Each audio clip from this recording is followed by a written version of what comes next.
Hello అందరికీ నమస్కారం. నా పేరు పవన్ కుమార్. ఈరోజు మనతో పాటు ఉన్న గెస్ట్ ఆరోగ్యమే మహాభాగ్యం అంటారు పెద్దలు. ఆ ఆరోగ్యాన్ని కాపాడేవారు డాక్టర్లు. కుల మత భేదం లేకుండా అందరినీ ఒకే రకంగా ట్రీట్మెంట్ చేసేవాళ్ళు డాక్టర్లు. చిన్న కష్టం వచ్చినా దేవుడు దిక్కు అంటాం. అలాంటి దేవుడి రూపంలో వచ్చేవారు డాక్టర్లు. అలాంటి వ్యక్తి మనతో పాటు ఉన్నారు. నమస్తే మేడం. నమస్తే సార్. మేడం ముందుగా మేడం ఫిజియోథెరపీ అంటే అసలు ఏంది మేడం? ఫిజియోథెరపీ అని అంటే మామూలుగా మనం రీబ్యాక్ టు లైఫ్ అనమాట. సో రీబ్యాక్ టు లైఫ్ అనేది ఎప్పుడైనా సరే ఎలా ఉంటుందంటే ఒక యాక్సిడెంట్ అవ్వడమో లేకపోతే ఫ్రాక్చర్ అవ్వడమో కాలు నొప్పి మెడ నొప్పి ఏదున్నా సరే రోజు చేసుకునే పని కాస్త ఆగిపోతుంది. అది ఏ నొప్పి కారణం అయినా సరే, వేలు నొప్పి దగ్గర నుంచి తలనొప్పి దగ్గర నుంచి కాలు నొప్పి వరకు ఏ నొప్పి వచ్చినా మనం రోజు చేసుకునేలాగా పని ఉండదు. హెడేక్ ఉంది అని అంటే ఆ రోజు మొత్తం అంతా ఆ హెడేక్ మీదే దృష్టి ఉంటుంది కానీ మనం చేసే పని మీద ఉండదు. సో ఫిజియోథెరపీ వల్ల మీకు మళ్ళీ మీ బ్యాక్ నార్మల్ లైఫ్ కి మీరు వెళ్ళగలుగుతారు. ఫర్ ఎగ్జాంపుల్ ఇప్పుడు ఎవరికైనా సరే ఫ్రాక్చర్ అయింది, చెయ్యి విరిగింది, దాంతో కట్టారు రైట్ హ్యాండ్ కి, ఇప్పుడు పని చేసుకోలేకపోతున్నాడు ఆయన. సో ఒక వారం 10 రోజులు కానీ లేకపోతే 3 నెలలు కానీ 3 వారాలు కానీ చెయ్యిని ఇలానే పెట్టుకుని ఉంటారు. అది అయిన తర్వాత స్టిఫ్నెస్ డెవలప్ అయిపోతుంది. సో ఆ స్టిఫ్నెస్ డెవలప్ అయిపోయిన తర్వాత కట్టు విప్పిన తర్వాత అతను ఇంతకంటే ఎక్కువ మూవ్మెంట్ చేయలేడు. ఇంతకు ముందు వేసుకునేలాగా షర్ట్ కానీ ఇంతకు ముందు తినేలాగా ఫుడ్ కానీ ఏవి చేతికి రావు. సో ఆ టైంలో ఫిజియోథెరపీ వాళ్ళు ఏం చేస్తారు అని అంటే ఈ మజిల్స్ అనే వాటిని రిలాక్స్ చేసి స్ట్రెచింగ్ ఇచ్చి స్ట్రెంగ్థనింగ్ చేసి దానికి ఐసోమెట్రిక్ ఎక్సర్సైజెస్ అని ఫిజియోథెరపీకి రిలేటెడ్ ఉన్న ఎక్సర్సైజెస్ అన్నీ చేయించి మళ్ళీ అతనికి నార్మల్ మూమెంట్ని తీసుకురావడానికి ప్రయత్నించి మళ్ళీ ఇలా ఉన్న చేయి కాస్త ఇలా వస్తే అతను అన్నం తినడానికి ఇంతకు ముందు దెబ్బ తగలక ముందు ఎలా అయితే ఆ మనిషి బిహేవ్ చేశాడో ఫిజియోథెరపీ అయిన తర్వాత కూడా మళ్ళీ ఆ మనిషి అలానే అతని పూర్వ వైభవానికి వెళ్ళగలడానికి ఫిజియోథెరపీ చాలా హెల్ప్ అవుట్ చేస్తుంది. మేడం మెయిన్ గా diploma in physiotherapy, BPT physiotherapy, MPT, అసలు ఈ 3 డిఫరెన్స్ అసలు ఏంది మేడం? అసలు డిప్లొమా ఇన్ ఫిజియోథెరపీ అనేది 2 years కోర్స్ ఉంటుంది సార్.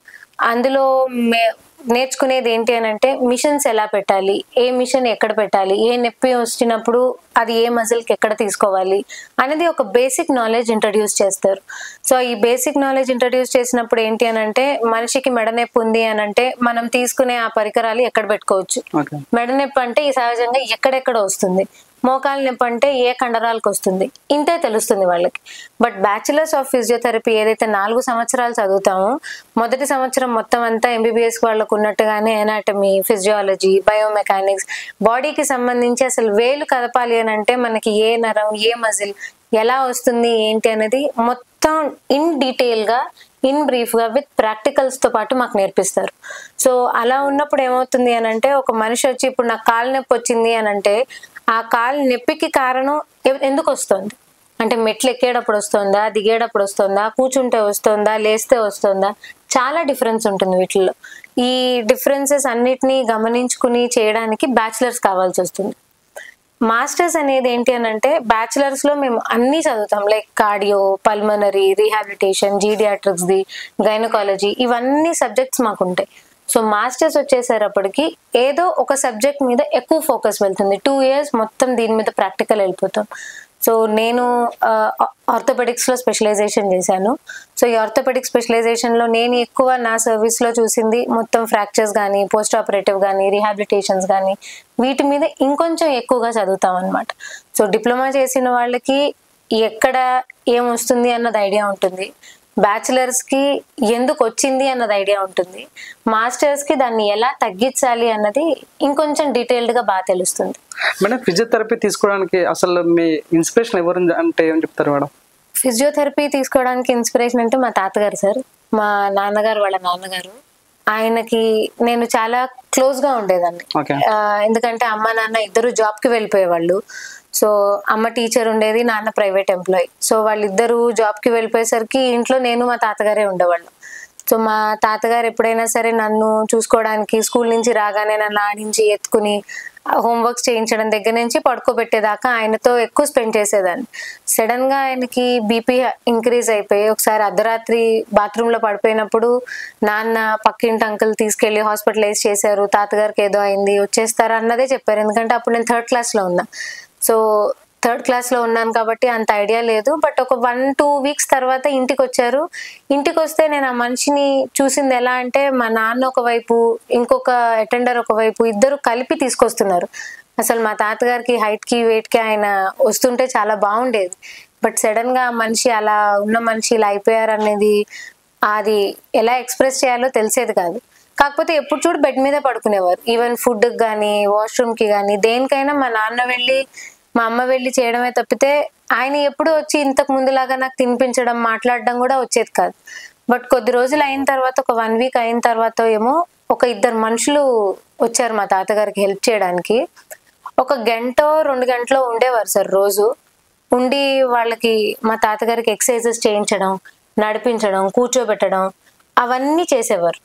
నాకు అంత పెద్ద ఊహ లేదు కాబట్టి వాళ్ళు ఏం చేస్తున్నారో ఏంటో ఏమీ అర్థమయ్యేది కాదు. కాకపోతే మళ్ళీ నా 3rd క్లాస్ అయిపోయి సమ్మర్ హాలిడేస్ వచ్చే టైం కల్లా మళ్ళీ ఆయన మామూలు అయిపోయారు. సో మళ్ళీ సమ్మర్ హాలిడేస్ కి నాతో ఆడుకోవడం మొదలు పెట్టారు. సో అప్పుడు అనిపించింది అంటే ఒక మనిషి అలా పడిపోయి ఉన్న ఆయన్ని ఆహారానికి కానీ బాత్రూమ్ కి కానీ దేనికైనా ఇంకొక పర్సన్ హెల్ప్ తీసుకోవాల్సి వచ్చిన మా తాతగారు ఆ 2 మనుషులు వచ్చిన తర్వాత మళ్ళీ లేచి మళ్ళీ నాతో ఆడుకోవడం, నాకు అన్నం పెట్టడం, ఈ ప్రొసీజర్స్ చేసి చూసేసరికి సో అప్పుడు నాకు ఒక వాల్యూ అర్థమైంది. అంటే నాన్న ఏం చేయలేకపోయేవారు, మా అమ్మ ఏం చేయలేకపోయేది, ఎవరైనా చుట్టాలు వచ్చినావు కదా బాధపడడం తప్పితే ఆ 2 మనుషుల్లాగా ఎవరు ధైర్యం చెప్పలేదు. మా తాతగారిని మళ్ళీ ఫామ్ లోకి తీసుకొచ్చి మళ్ళీ నాకు గిఫ్ట్ గా ఇచ్చిన ఇదేదో సబ్జెక్ట్ ని నేను చెయ్యాలి, మా తాతగారు లాంటి వాళ్ళని ఎంతో మందిని మళ్ళీ లైఫ్ లోకి తీసుకురావాలన్నది ఒక ఇంటెన్షన్ ఎక్కువ ఉండేది సార్. సో ఆ మేబీ పునాది అప్పుడే పడి ఉండాలి ఆ చిన్న వయసులో. సో మీ ఫిజియోథెరపీ అవ్వడానికి కారణం మీ తాతయ్య గారు అంటారా? మా తాతగారే సార్. మేడం మెయిన్ గా చైల్డ్ డెవలప్మెంట్ అంటే అసలు ఏంది అంటే చిన్న ఉన్న పిల్లలు అబ్నార్మల్ మైండ్ ఉంటుంది. సో అలాంటి వాళ్ళకి మీరు ఎటువంటి ట్రీట్మెంట్ ఇస్తారు మేడం ఫిజియోథెరపీలో? చిన్న పిల్లలకి అబ్నార్మల్ మైండ్ అంటూ ఏముంటది సార్. అది ఏమవుతుంది అంటే డెలివరీలో ఇబ్బంది అవ్వడం, లేకపోతే ప్రెగ్నెన్సీ టైంలో ఇబ్బంది అవ్వడం, లేకపోతే డెలివరీ అంతా బాగుండింది బయటకు వచ్చిన తర్వాత వాళ్ళకి ఇన్ఫెక్షన్స్ అవ్వడం, వీటి వల్ల ఏదైతే ఇబ్బందులు చిన్నపిల్లలకి పుట్టిన వెంటనే ఫిట్స్ రావడం, ఇన్ఫెక్షన్ అవ్వడం, డెలివరీ అవుతున్న టైంలో ఉమ్మనీరు మింగేయడము, ఇలాంటివి చేసినప్పుడు పిల్లలకి ఎదుగుదల అనేది ఆగిపోతుంది. ఫిట్స్ వచ్చినప్పుడు మొత్తం బ్రెయిన్ లో ఉన్న ఎలక్ట్రికల్ యాక్టివిటీ అంతా చాలా డిస్టర్బ్ అయిపోతుంది. సో ఆ టైంలో ఏమవుతుందంటే ఏదైతే మనకి మైల్ రాయి అంటాం లైక్ మైల్ స్టోన్స్ అవి. సో 3rd మంత్ లో బోర్లా పడాలి, తలెత్తి చూడాలి, 6వ నెల 7వ నెల వచ్చేసరికి కొంచెం దేకాలి, పాకాలి, నడవాలి, ఇవేవైతే మైల్ స్టోన్స్ ఉంటాయో అవి వాళ్ళు ఆ టైంకి రీచ్ అవ్వలేరు. ఆ రీచ్ అవ్వకపోయేసరికి దాన్ని డిఫరెంట్ టైప్స్ ఆఫ్ డిలే కింద తీసుకుంటారు. మాట రాకపోతే దాన్ని స్పీచ్ డిలే అని, నడవడం రాకపోతే దాన్ని గ్రాస్ మోటార్ డిలే అని, సరిగ్గా రాయడానికి కానీ, తినలేకపోవడం కానీ. చిన్నపిల్లలు మామూలుగా 6వ నెల 7వ నెల రాగానే పాకి ఈ 2 వేళ్లతో ఏదైతే చిన్న వస్తువులు తీస్తారు, ఇవి తీయడం రాకపోతే దాన్ని ఫైన్ మోటార్ డిలే అని, ఇలా చాలా వరకు డిలేస్ జరుగుతాయి. సో వీటిని ఒక సమయంలో మనం దాన్ని గుర్తించి వాళ్ళకి ఫిజియోథెరపీ ట్రీట్మెంట్ ఇవ్వగలిగితే నడవలేని పిల్లలు నడవడం కానీ, లేకపోతే అసలు పాకడం కానీ, బోర్లా పడడం రాని పిల్లల దగ్గర నుంచి మనం ఫిజియోథెరపీ చేస్తే వాళ్ళకి సరిగ్గా నడవడం, పాకడం అన్నీ మళ్ళీ వాళ్ళు మామూలుగా వచ్చేస్తారు సార్. సో దీంట్లో చైల్డ్ డెవలప్మెంట్ లో ఫిజికల్ డెవలప్మెంట్ ఒకటి ఉంది, మెంటల్ డెవలప్మెంట్ ఉంది. సో మేము రెండింటిని డీల్ చేస్తాను నేను. అంటే మేడం పిల్లలు మాట్లాడిన వాళ్ళ పిల్లలకి ఎటువంటి ట్రీట్మెంట్ ఫిజియోథెరపీలో ఇస్తారు మేడం? మాటలు రాని పిల్లలకి ఇచ్చే థెరపీని వచ్చి స్పీచ్ థెరపీ అంటారు సార్. సో ఆ స్పీచ్ థెరపీలో ఏంటి అని అంటే చాలా రకాలు ఉంటాయి. మనకి ఎందుకు మాట్లాడలేకపోతున్నాడు పిల్లాడు అంటే మనం అసెస్మెంట్ తీసుకునే దాన్ని బట్టి పిల్లాడు ఎక్కడ ఆగిపోయాడు అన్నది అర్థమవుతుంది. సపోజ్ అది ప్రెగ్నెన్సీ టైం నుంచి కూడా ఉంటుంది. సో ప్రెగ్నెన్సీ టైంలో ఎలా ఉంటుంది, పిల్లాడు కడుపులో ఉంటాడు కదా అంటే మామూలుగా ఇప్పుడు పూర్వకాలంలో మనం అబ్జర్వ్ చేస్తే ఒక గర్భిణీ స్త్రీ ఉంది అంటే ఇంట్లో ఉన్న వాళ్ళందరూ మాట్లాడుతూ ఉంటారు తన దగ్గర కూర్చుని చేరి. బట్ ఇప్పుడు ప్రస్తుత కండిషన్ లో అందరూ సాఫ్ట్వేర్ అయిపోవడంతో ఎవరి ల్యాప్టాప్స్ వాళ్ళవి, ఎవరి డెస్క్టాప్ వాళ్ళవి ఉండేసరికి వాళ్ళతో ఒక మనిషి మాట్లాడే ఇది ఉండదు. మనకి 7వ నెలలోనే కడుపులో ఉన్నప్పుడే చెవులు స్టార్ట్ అయిపోతాయి. సో వినికిడి శక్తి అక్కడే మొదలవుతుంది. సో ఆ టైంలో ఏంటి అని అంటే సరైన స్టిమ్యులేషన్ లేకపోతే పిల్లవాడికి ఆ చెవు ఏదైతే మనకి పరికరాల లోపల డెవలప్ అవ్వాలో అవి అక్కడే డెవలప్మెంట్ ఆగిపోతుంది. సో ఒకవేళ బయటకు వచ్చిన తర్వాత ఆ పిల్లవాడితో మాట్లాడకుండా అంటే పని టైం టు టైం వెళ్ళిపోయి డైపర్ మార్చేసి ఫుడ్ ఇచ్చేసి ఏడుస్తుంటే ఒక పాలపేక నోట్లో పెట్టేసి బొమ్మలు పెట్టేసి లేకపోతే ఫోన్ పెట్టి వాడిని ఆపేస్తే గ్రోత్ అవ్వాల్సిన టైంలో గ్రోత్ అవ్వదు. ఒకవేళ ఇప్పుడు చాలా మంది పేరెంట్స్ కి ఏంటనంటే ఒకవేళ నోట్లో పెట్టుకుంటే కక్కేస్తాడనో, ఏదైనా వస్తువులు తీసుకుంటే మళ్ళీ ఇబ్బంది అవుతుందనో, ఈ కారణాల వల్ల ఓరల్ కి సంబంధించిన ఎక్సర్సైజెస్ అనేవి చిన్నప్పుడు జరగట్లేదు. సో దాని వల్ల కూడా ఈ మజిల్స్ అనేవి స్టిఫ్ అయిపోవడం, జా స్టిఫ్ అవ్వడం, లేకపోతే టంగ్ అనేది సరిగ్గా రొటేట్ అవ్వకపోవడం, వీటి వల్ల కూడా స్పీచ్ డిలేస్ వస్తాయి. సో ఇవన్నీ అసెస్మెంట్ లో నేను పేరెంట్స్ ని జాగ్రత్తగా అడిగి పిల్లాన్ని చూసి వాడికి ఎక్కడ ఇబ్బంది ఉంది, అది ఓరల్ లో ఇబ్బంది అనిపిస్తుందా లేకపోతే థ్రోట్ లో ఏమన్నా ఉందా, అన్ని అవగాహన ఉన్న పిల్లాడికి మాట రాకపోవడానికి ఎక్కడ కారణం అవుతుంది, ఇవన్నీ అసెస్ చేసుకుని ఏ లెవెల్లో ఉన్నాడో బాబుని చూసుకుని దాన్ని బట్టి స్పీచ్ థెరపీ అనేది ఇవ్వడం జరుగుతుంది సార్. మేడం మెయిన్గా డాక్టర్స్ అంటే మెడిసిన్స్ ఇస్తారు, ఫిజియోథెరపీలో ఎటువంటి మెడిసిన్స్ లేకుండా ట్రీట్మెంట్ చేస్తారు. సో ఎగ్జాంపుల్ బ్యాక్ పెయిన్ కానీ, సో ఇట్లాంటి వాటికి మీ దగ్గర ఎటువంటి అడ్వాన్స్ టెక్నాలజీ ఉంది మేడం? మామూలుగా ఫిజియోథెరపీ అంటేనే వితౌట్ మెడిసిన్స్ మళ్ళీ వాళ్ళని బ్యాక్ టు నార్మల్ తీసుకొచ్చేది సార్. సో మా ఫిజియోథెరపీ గోలే అది. సో బ్యాక్ పెయిన్ లో అది కూడా చాలా కారణాలు ఉంటాయి. ఎందుకు వస్తుంది బ్యాక్ పెయిన్, అది మెకానికల్ బ్యాక్ పెయినా, లేకపోతే ఎక్కడన్నా కింద పడడం వల్ల వచ్చిందా, లేకపోతే ఏదన్నా క్యాచ్ వల్ల వచ్చిందా, ఎక్కడ వస్తుంది అని అసెస్మెంట్ తీసుకుని దానికి అడ్వాన్స్ టెక్నిక్ లో మా క్లినిక్ లో మేము చేసేది డ్రై నీడ్లింగ్ అని, కప్పింగ్ అని, లేజర్ అని, ఫేషియా రిలీజ్ అని, క్రేనియోసాక్రల్ థెరపీ ఒకటి, విజరల్ మ్యానిపులేషన్స్ ఒకటి, వీటన్నిటితోనూ మళ్ళీ ఆ మజిల్ స్ట్రక్చర్ ఏదైతే ఉందో దాన్ని మళ్ళీ బ్యాక్ టు నార్మల్ తీసుకెళ్తాం. సో వీటిల్లో ఎక్కువగా చేసేది isometric exercises, strengthening, PNF techniques. వీటితో ఏదైతే బాధపడుతుందో, ఏ మజిల్ అయితే బాధపడుతుందో ఆ మజిల్ కి మళ్ళీ స్ట్రెంగ్థనింగ్ తీసుకొచ్చేసరికి వితౌట్ మెడిసిన్ మనకి సెట్ అవుతుంది సార్. సో ఇప్పుడు మరి నొప్పి ఉంటే చేయలేరు కదా అని అంటే, నొప్పిని తగ్గించే పరికరాలు లైక్ ఐఎఫ్టీ కానీ, టెన్స్ కానీ, అల్ట్రాసౌండ్, ఈ వీటితో ముందు నొప్పిని తగ్గించి ఆ తర్వాత ఎక్సర్సైజెస్ చెప్పినప్పుడు స్ట్రెంగ్థనింగ్ యాడ్ అవుతుంది మజిల్లో. సో వీటి వల్ల మనకి ఈ అడ్వాన్స్ టెక్నిక్స్ చేసుకోవడం వల్ల కూడా ఏంటి అని అంటే, ఇప్పుడు అందరి దగ్గర టైం లేదు. సో ఒక 10 సంవత్సరాల నుంచి బాధపడుతున్న నొప్పి కూడా మాకు 10 రోజుల్లో తగ్గిపోవాలి అంటున్నారు. సో అలాంటి వాళ్ళ కోసం కానీ, లేకపోతే తొందరగా నొప్పి తగ్గాలనుకున్న వాళ్ళకు కూడా డ్రై నీడ్లింగ్ అనేది చాలా బాగా హెల్ప్ చేస్తుంది. సో అవి ఎవరికి ఏ మజిల్లో ఇష్యూస్ ఉన్నాయో చూసుకుని ఆ మజిల్లో డ్రై నీడ్లింగ్ వేసి ఆ నీడిల్ని ఇంట్రడ్యూస్ చేసి ఒక 10 మినిట్స్ అలా వదిలేస్తే మనకి ఆ మజిల్లో సర్క్యులేషన్ అనేది ఇంప్రూవ్ అవుతుంది. ఆ ఇంప్రూవ్ అయిన తర్వాత ఆ మజిల్ మళ్ళీ బ్యాక్ టు ఫామ్ వస్తుంది. మేము ఇచ్చే ఎక్సర్సైజెస్ వల్ల స్ట్రెంగ్త్ అవుతుంది. సో బ్యాక్ పెయిన్ అనేది అలా రిలీవ్ అవుతుంది. మేడం పారాలసిస్ కి ఫిజియోథెరపీ ఏం అవసరం మేడం? పారాలసిస్ వచ్చిన వాళ్ళకి ఫిజియోథెరపీ ఏం అవసరం అసలు? సో ఇది మా తాతగారి క్వశ్చన్ ఇది. సో ఆయనకి పారాలసిస్ వచ్చినప్పుడు ఏవైతే మనకి బ్రెయిన్ లో హై బీపీ రావడం వల్ల స్ట్రోక్ వస్తుంది. సో ఈ స్ట్రోక్ లో ఏమైపోతుంది అని అంటే, ఏదో ఒక వెజిల్ అనేది బ్లడ్ క్లాట్ అయిపోవడం వల్ల ఆ బ్రెయిన్ పార్ట్స్ కి సరిగ్గా రక్త ప్రసరణ అవ్వదు. సో మనకి బ్రెయిన్ నుంచే మొత్తం అంతా ఇన్స్ట్రక్షన్స్ కిందకి రావాలి కాబట్టి ఆ నరాలు అనేవన్నీ చచ్చుబడిపోతాయి. సో నరాలు చచ్చుబడిపోయినప్పుడు కండరాలకి ఎటువంటి ఇన్ఫర్మేషన్ ఉండదు. చెయ్యి ఎత్తాలి అని అనుకుంటే మనకి బ్రెయిన్ ఇక్కడ చెయ్యి ఎత్తు అని చెప్పి ఆ నరం యాక్సెప్ట్ చేస్తేనే మజిల్ లేస్తుంది. సో ఇప్పుడు ఈ టైంలో ఏమైపోతుందంటే, ఎప్పుడైతే మనకి ఆ హై బీపీ వల్ల కానీ ఏదైతే రప్చర్ అయ్యి నర్వ్స్ అనేవి అన్ని డ్యామేజ్ అయిపోయి ఉంటాయో ఆ టైంలో ఫిజియోథెరపీ అనేది మీకు స్టిమ్యులేషన్స్ ఇస్తాం. సో ఆ స్టిమ్యులేషన్స్ లో ఏమవుతుంది అని అంటే, మళ్ళీ మన బాడీలో ఏదైతే -70 mV కరెంట్ పాస్ అవుతుందో సేమ్ అంతే కరెంట్ థెరప్యూటిక్ గా మేము మిషన్ ద్వారా ఇవ్వగలుగుతాం. సో అది ఇచ్చినప్పుడు వాళ్ళ చచ్చుబడి నరాలు కానీ ఏవైనా ఉన్నాయో అవి మళ్ళీ రీయాక్టివేట్ అవ్వడం మొదలు పెడతాయి. సో ఆ రీయాక్టివేట్ అయినప్పుడు ఏంటి అని అంటే, ఆ రియాక్టివేషన్ తో పాటు మళ్ళీ మేము చేసే ఎక్సర్సైజెస్ అనేవి స్ట్రెంగ్థనింగ్ ఎక్సర్సైజెస్ ఉంటాయి.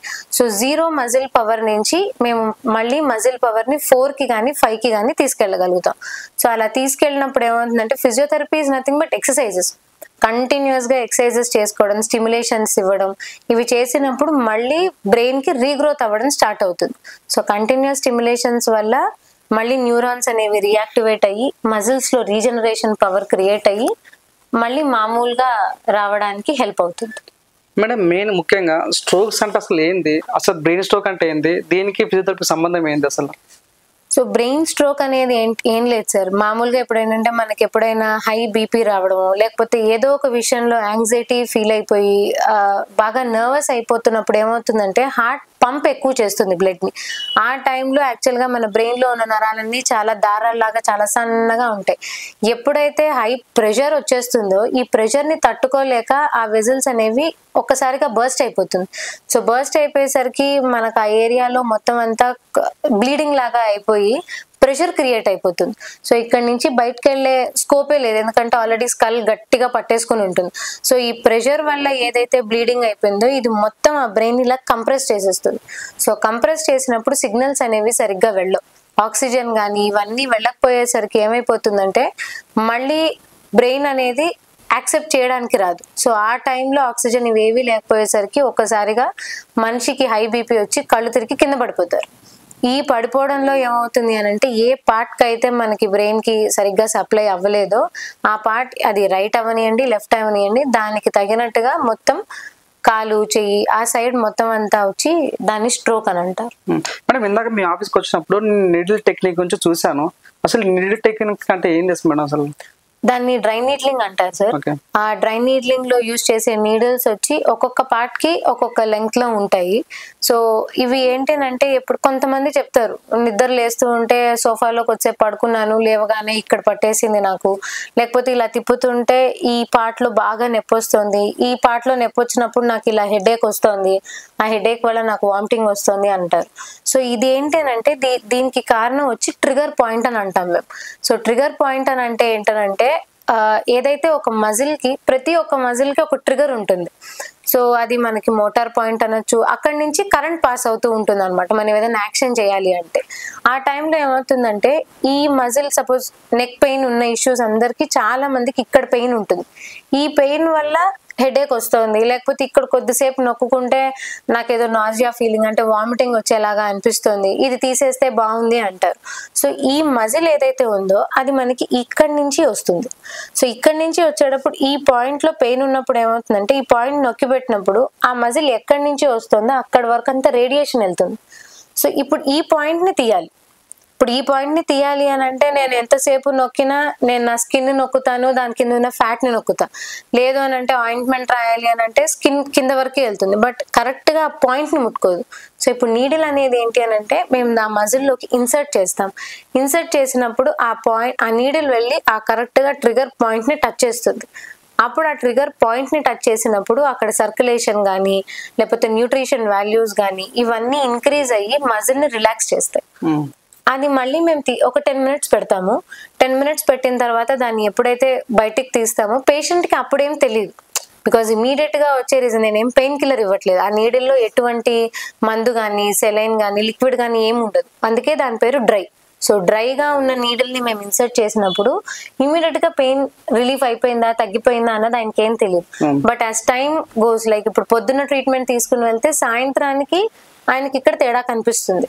కొంచెం నొప్పి తగ్గినట్టు, లేకపోతే మూమెంట్ ఇంక్రీజ్ అయినట్టు, హెడేక్ తగ్గినట్టు, ఇవన్నీ వాళ్ళు చూసుకోగలుగుతారు సార్. మేడం ఇప్పుడు ప్రజెంట్ ఉన్న జనరేషన్ లో చాలా మందికి డిప్రెషన్స్ ఉన్నాయి మేడం. సో దీనికి ఏమైనా టెక్నాలజీ ఉందా ఈ డిప్రెషన్ సాల్వ్ చేసుకోవడానికి? ఎస్ సార్, ఇప్పుడు కొత్తగా వచ్చి క్రేనియోసేక్రల్ థెరపీ అని ఒక అడ్వాన్స్ టెక్నిక్ వచ్చింది. సో క్రేనియం అంటే బ్రెయిన్, సేక్రమ్ అంటే మన బ్యాక్ బోన్ కింద ఉంటుంది. సో ఈ బ్యాక్ బోన్, ఇప్పుడు క్రేనియం అంటే ఏదైతే మన బ్రెయిన్ దగ్గర ఉందో సాక్రమ్ అనేది కింద ఉంటుంది. సో ఇది మొత్తం అంతా నర్వస్ సిస్టమ్ ఇది. సో బ్రెయిన్ దగ్గర నుంచి కింద సాక్రమ్ వరకు ఉన్న రిథమ్, సో బ్రెయిన్ కి కూడా ఒక రిథమ్ ఉంటుంది. ఇప్పుడు మన హార్ట్ కి ఎలా అయితే ఒక రిథమ్ ఉంటుందో సేమ్ అలానే బ్రెయిన్ కి కూడా ఒక మూమెంట్ ఉంటుంది.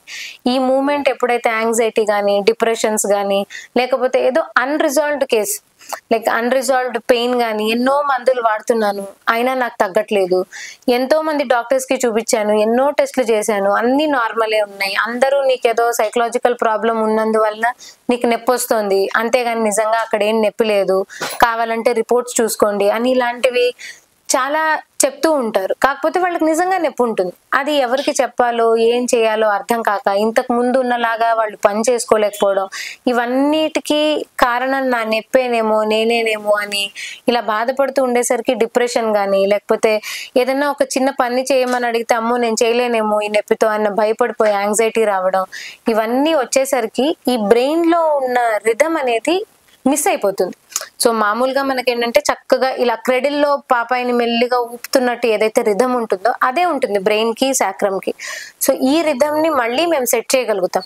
సో ఇది హ్యాండ్స్ ఆన్ టెక్నిక్. సో దీనికి ఎటువంటి ఇన్స్ట్రుమెంట్స్ కానీ లేకపోతే ఎటువంటి పరికరాలు కానీ ఇవి ఎటువంటివి ఏమీ అవసరం లేదు. జస్ట్ నా 10 వేళ్ళు సరిపోతాయి వాళ్ళకి.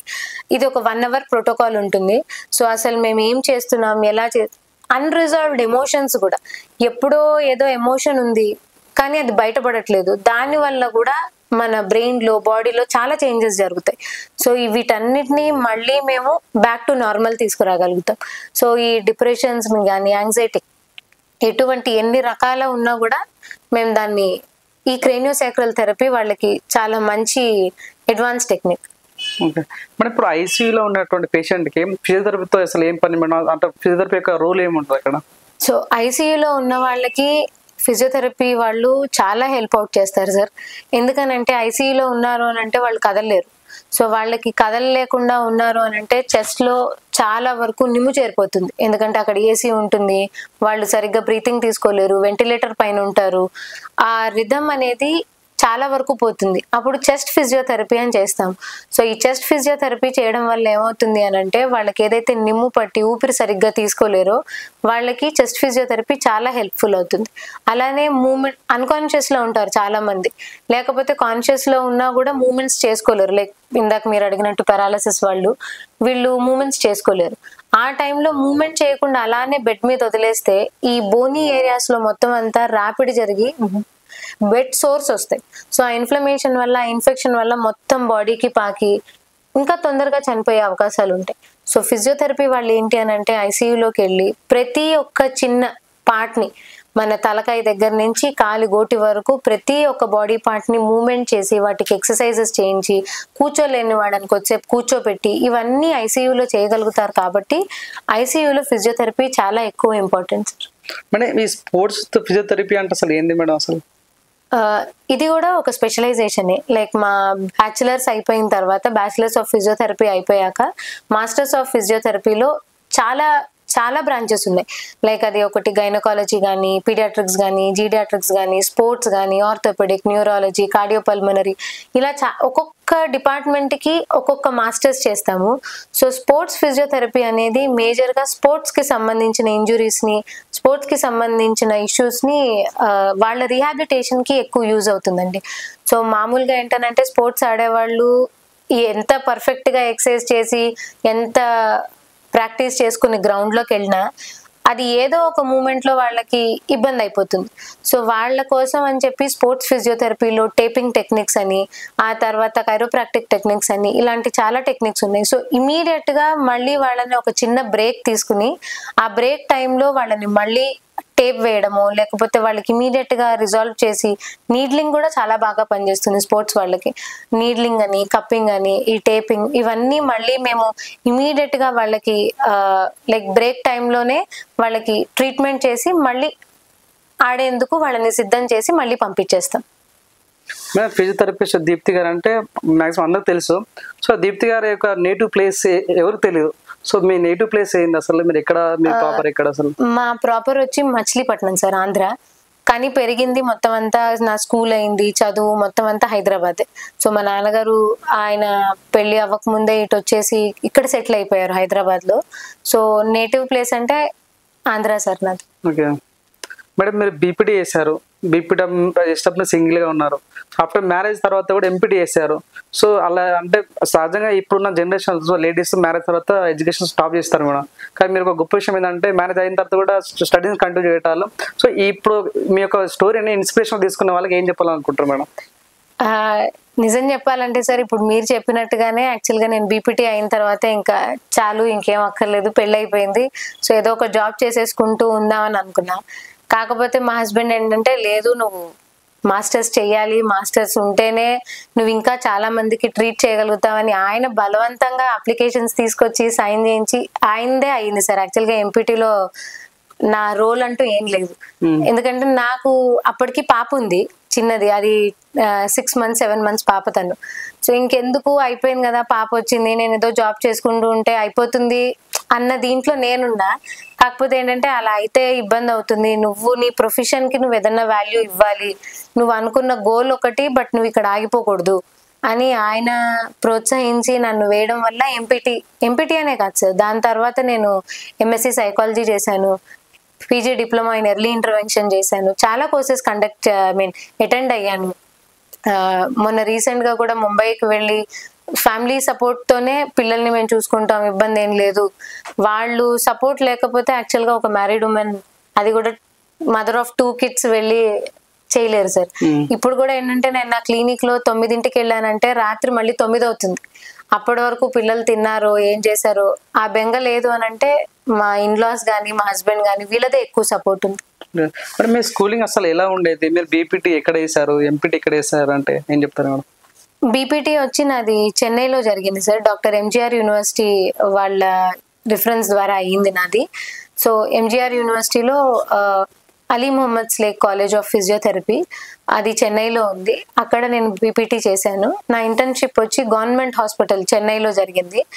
సో అది అక్కడ ఒక 6 months నేను చేశాను.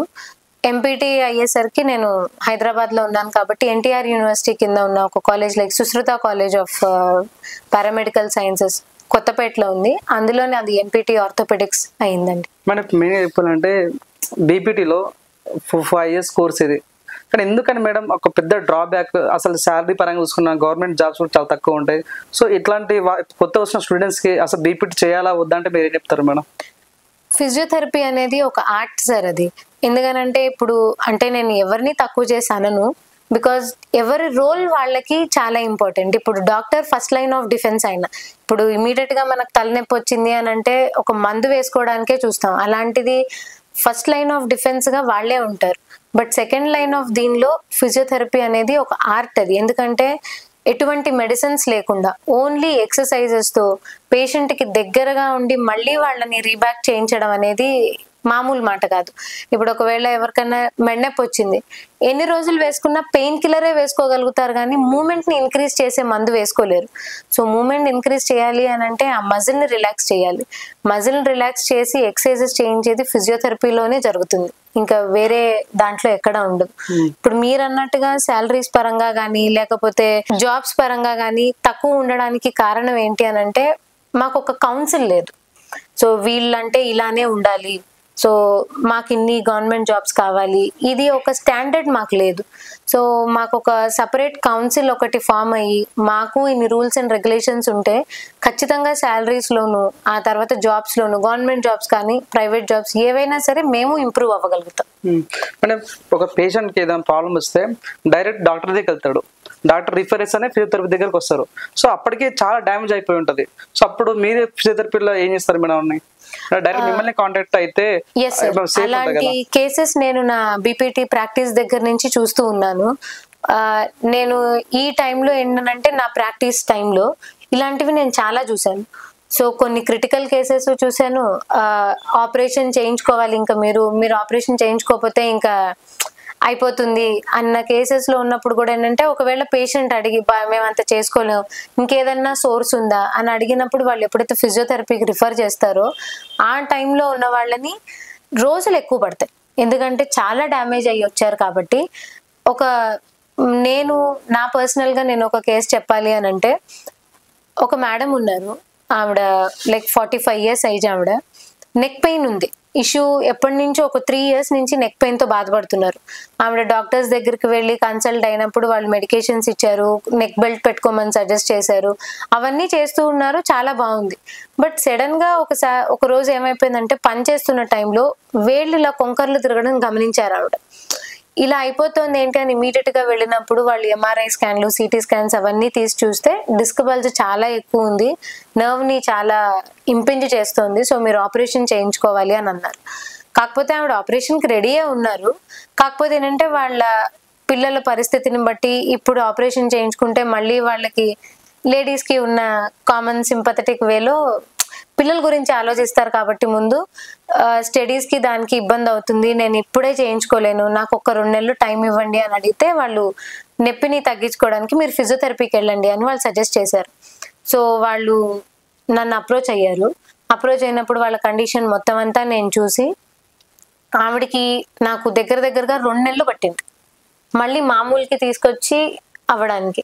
సో ఆపరేషన్ అన్న వాళ్ళని మేము ఈ అడ్వాన్స్ టెక్నిక్స్ అన్ని యూజ్ చేసుకుంటూ ఆవిడ డిప్రెషన్ని, యాంగ్జైటీని తగ్గించుకోవడానికి సిఎస్టీ చేసుకుంటూ నీడ్లింగ్ అని, కప్పింగ్ అని, ట్రాక్షన్స్ అని ఇవన్నీ ఇస్తూ నర్వ్ ఏదైతే ఇంపింజ్ అయిందో దానికి neural mobilization exercises, spinal mobilization exercises ఇవన్నీ చేయించుకుంటూ ఆవిడ్ని ఇప్పుడు ఆపరేషన్ లేకుండానే ఆవిడకి ఎటువంటి నొప్పి లేదు. So she is back to life again. Okay madam, సహజంగా డాక్టర్ దీప్తి గారు అంటే నాట్ ఓన్లీ డాక్టర్, తన ఒక మంచి గొప్ప సోషల్ యాక్టివిస్ట్ కూడా బయట టాక్ ఉంది. అసలు మీరు ఇప్పటికి ఎన్ని మెడికల్ క్యాంప్స్ చేశారు, ఇక్కడ చేశారు మేడం? నేను మెడికల్ క్యాంప్స్ అనేవి బీపీటీ నుంచే చేస్తూ వచ్చాను సార్. బికాస్ నేను వర్క్ చేసిన దగ్గర అయితే నేను ఏదైతే లెక్చరర్గా వర్క్ చేశానో అప్పుడు పేషెంట్స్ని చూసినప్పుడు వాళ్ళందరూ చెప్పింది ఏంటంటే, మాకెవరూ చెప్పలేదమ్మా ఇది ఇలా ఉంటుంది, ఒకటి ఇలా చేసుకుంటే తగ్గుతుంది అన్నది మాకెవరూ చెప్పలేదు అన్నది చాలా మంది దగ్గర విన్నాను నేను. సో దాన్ని బట్టి నాకు అర్థమైంది ఏంటనంటే అవగాహన లేదు. సో ఒకవేళ ఈ నొప్పి వస్తే ఎవరిని కలవాలి, ఈ నొప్పి తగ్గించుకోవాలి అని అంటే ఎటువంటి ఎక్సర్సైజెస్ చేయాలి, మందులే కాకుండా ఇంకా ఏమేమి ఉంటాయి ఇతరవి అన్నవి అవగాహన లేకపోవడం వల్ల పాపం ప్రజలు ఇబ్బంది పడుతున్నారని అర్థమయ్యి మేము అప్పటి నుంచి హైదరాబాద్లో నేను వర్క్ చేసిన ఏరియాస్లో కాకుండా మా ఇంటి దగ్గర ఉన్న కాలనీస్లో వాటిలన్నిటిలో కూడా స్టూడెంట్స్ని తీసుకుని వెళ్ళి ఒక సండే రోజు జస్ట్ ఒక half day free physiotherapy medical awareness camp అనేవి కండక్ట్ చేశాం. సో వీటిల్లో ఏంటి అని అంటే అసలు మన బాడీ సిస్టమ్ ఎలా డీజనరేట్ అవుతుంది, దానికి ఎక్సర్సైజెస్ ఎలా చేయాలి ఏంటి అనేవి వాళ్ళందరికీ చెప్పడం జరుగుతూ ఉండింది. ఎప్పుడైతే ఎంపీటీ చేసుకుని ఇంకొంచెం అవగాహన ఏర్పడిందో అప్పుడు మధ్యస్థరులకే కాదు, జీడియాట్రిక్స్ అంటే ఓల్డ్ ఏజ్ వాళ్ళకి కూడా ఫిజియోథెరపీ చాలా ఇంపార్టెంట్. రిటైర్ అయిన తర్వాత కూడా వాళ్ళకి నొప్పులు అనేవి ఎక్కువ వస్తాయి.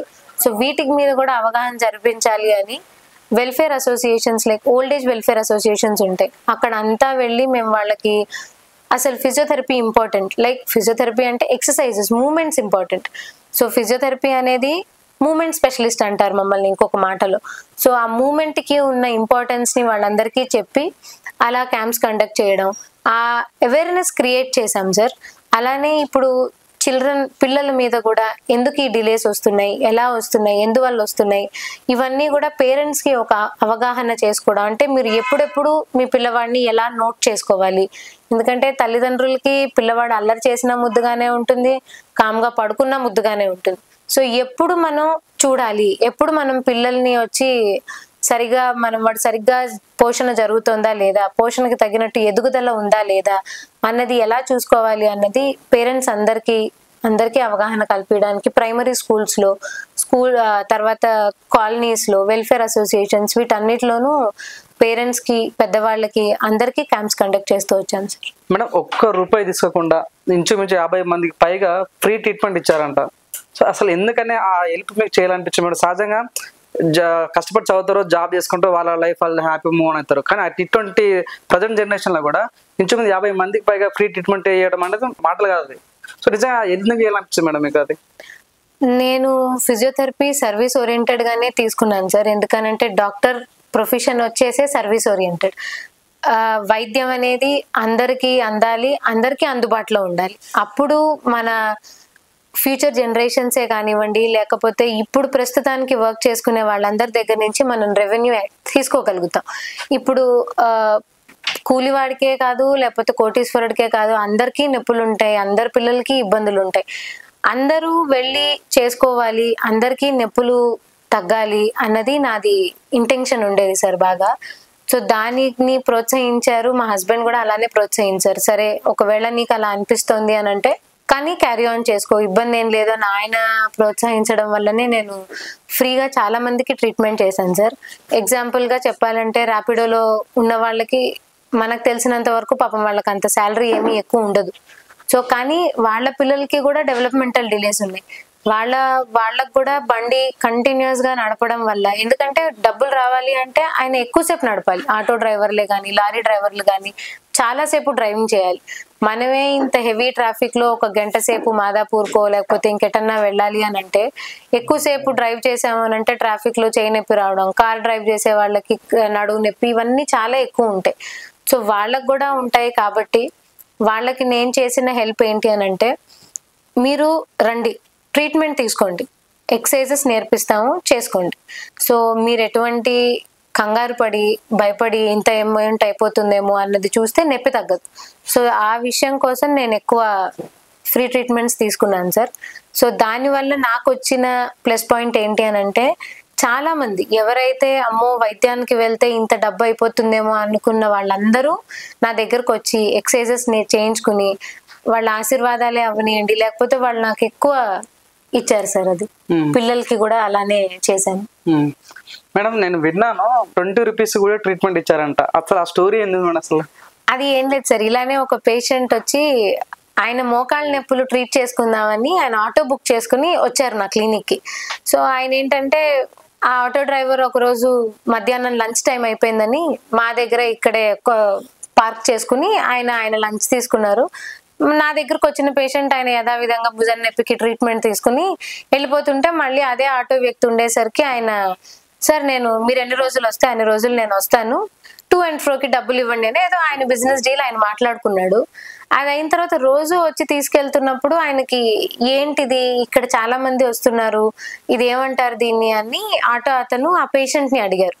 అడిగినప్పుడు ఇవి ఇక్కడ నొప్పులకి వాటికి ట్రీట్మెంట్ జరుగుతుంది అని చెప్తే, వాళ్ళ భార్యకి మోకాళ్ళ నొప్పులతో చాలా బాధపడుతున్నారు. ఆవిడ ఆపరేషన్ చేయించుకోవడానికి వాళ్ళ దగ్గర అంత డబ్బులు లేవు. ఒకవేళ ఆరోగ్యశ్రీ ద్వారా వెళ్ళాలి అని అంటే, ఏదైతే హాస్పిటల్ ఆరోగ్యశ్రీ ఇస్తుందో ఆల్రెడీ చాలా మంది వెయిటింగ్ లిస్ట్ లో ఉండడంతో వాళ్ళకి 4 నెలలు పట్టే ఇది వచ్చింది.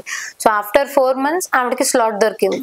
అప్పటికి ఆవిడ చాలా నొప్పితో ఉండేసరికి ఆటో డ్రైవర్ ఆయన ఒకరోజు సాయంత్రం నా దగ్గరకు వచ్చి, మీరు మాకు ట్రీట్మెంట్ చేస్తారా అండి, మేము భరాయించగలుగుతామా మీ ట్రీట్మెంట్ అంటే, మీరు ఇబ్బంది ఏం పడకండి, ముందు ఆవిడని తీసుకురండి, చూసి నేను మీకు చెప్తాను అని చెప్పేసరికి ఆయన తీసుకొచ్చారు వాళ్ళ వైఫ్ ని.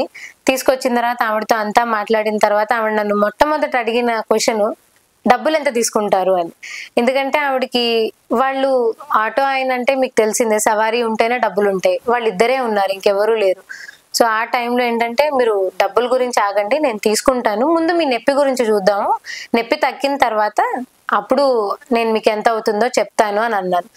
అప్పుడు ఎక్కువ చెప్తే నేను ఇచ్చుకోలేనమ్మా, ఈయన సవారీ చేస్తే వచ్చేది ఓన్లీ 500 వస్తుంది మాకు, దానిలోనే అన్నీ అని అన్నారు.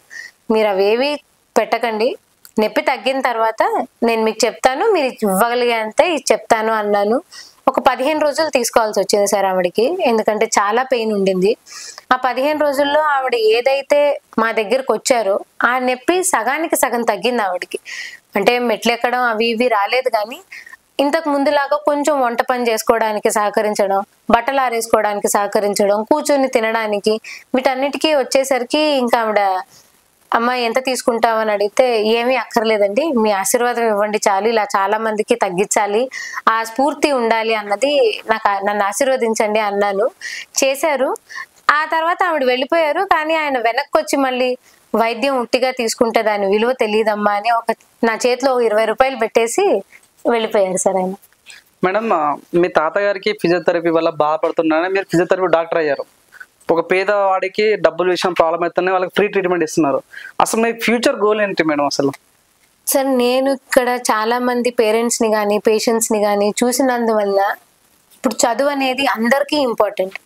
సో కాకపోతే ఇలాంటి పిల్లలు, బిహేవియర్ ఇష్యూస్ ఉన్న పిల్లలు కానీ, సరిగ్గా నడవలేని వాళ్ళు కానీ, వీల్ చైర్స్ లో ఉన్న పిల్లలకి కూడా ఎడ్యుకేషన్ అనేది సరిగ్గా దొరకడం లేదు. ఎందుకనంటే పేరెంట్స్కి ఒక డైలమా, ఎడ్యుకేషన్కి స్కూల్కి ఇవ్వాలా లేకపోతే థెరపీస్కి ఇవ్వాలా, వీడు సరిగ్గా నడవట్లేదని చెప్పి ఫిజియోథెరపీకి తీసుకెళ్ళమా, లేకపోతే అందరు పిల్లల్లాగా నా పిల్లాడు స్కూల్కి వెళ్ళాలి అని స్కూల్కి పంపించడమా. ఈ రెండిట్లో పాపం పేరెంట్స్ కానీ వీళ్ళు ఎక్కువ సఫర్ అయ్యేది పేరెంట్సే ఉంటారు సార్. ఎందుకంటే వాళ్ళకి చాలా ఒత్తిడి ఉంటుంది, అది ఫ్యామిలీ అవ్వనివ్వండి, సొసైటీ అవ్వనివ్వండి, పక్కన నైబర్స్ అవ్వనివ్వండి, రిలేటివ్స్, వీళ్ళందరూ అందుకనే పిల్లల్ని బయటికి తీసుకురావడానికి కానీ ఒక అవేర్నెస్ చేస్తున్నా కూడా మా పిల్లాడు ఇలా ఉంటే పక్కన వాళ్ళు ఏమనుకుంటారో అన్న భయానికి దానికి వాళ్ళకి సరిగ్గా థెరపీస్ కూడా అవ్వట్లేదు, స్కూలింగ్ కూడా అవ్వట్లేదు. సో ఇవన్నీ నేను అబ్జర్వ్ చేసిన నా కెరియర్లో నేను చూసిన వాటి వరకు, సో పిల్లలకి ఎడ్యుకేషన్ ఎంత ఇంపార్టెంటో ఇలాంటి పిల్లలకి థెరపీస్ కూడా అంతే ఇంపార్టెంట్.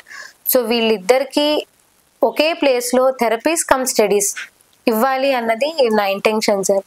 సో ఒకే పిల్లవాడికి స్కూలు జరగాలి, అదే పిల్లవాడికి థెరపీస్ అక్కడే జరగాలి. సో అప్పుడు పేరెంట్స్కి ఏంటంటే ఒక బర్డెన్ ఉండదు, స్కూల్ అయిపోయాక థెరపీకి తీసుకెళ్ళాలి, అక్కడి నుంచి ఇక్కడికి తీసుకెళ్ళాలి అన్న థెరపీ బాధ ఉండదు.